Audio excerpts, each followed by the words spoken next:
You already know he doesn't love you. You feel it every single day. In his tone, in his silence, in the way he looks right through you. And yet, you stay. Not because you're stupid, not because you're weak, but because somewhere deep inside, there's an old wound quietly whispering, maybe if I'm good enough, he'll finally choose me. Today, we're going to talk about where that comes from and how to make it stop. Picture this. You're lying awake at night, staring at the ceiling. He didn't text back. Or he did, but it felt cold. Or he was right next to you, and you still felt completely alone. And instead of getting angry, you start wondering, did I do something wrong? Maybe I was too emotional, too needy, too much. So you start shrinking, adjusting, waiting. And the strangest part, the harder you try, the further away he seems to get. This isn't a coincidence. It's a pattern, and it has a name. In psychology, this is called anxious attachment. It's what happens when your nervous system learned, early in life, that love is something you have to earn, something unstable, something that can disappear without warning. So now, when you're with someone who doesn't value you, your brain doesn't say leave, it says try harder. Because leaving means losing, and fighting for it, that at least feels like control. But here's the painful paradox.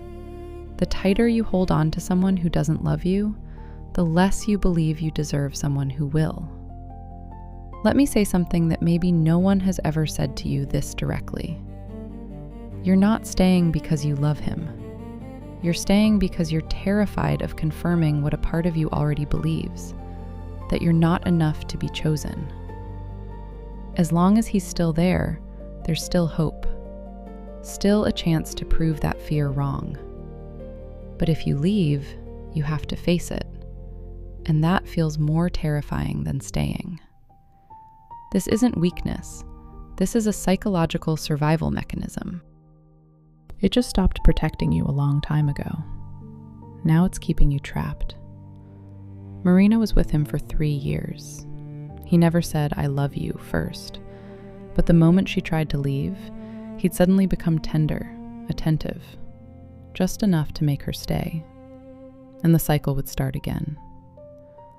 Alina knew he wasn't ready for something serious. He told her himself. But she thought, I'll be the one who changes that. She waited 2 years. He didn't change. She did. She stopped trusting herself. Kate left 5 times and went back 5 times. Not because he got better, but because alone she felt worse than she did with him. 3 different women, 1 identical pain. Now, here's the most important thing I want you to hear. You are not broken. Everything you've been doing has been an attempt to survive with pain that was given to you when you were young and had no choice. But you have a choice now. Choosing to stay where you're not loved isn't love. It's a habit.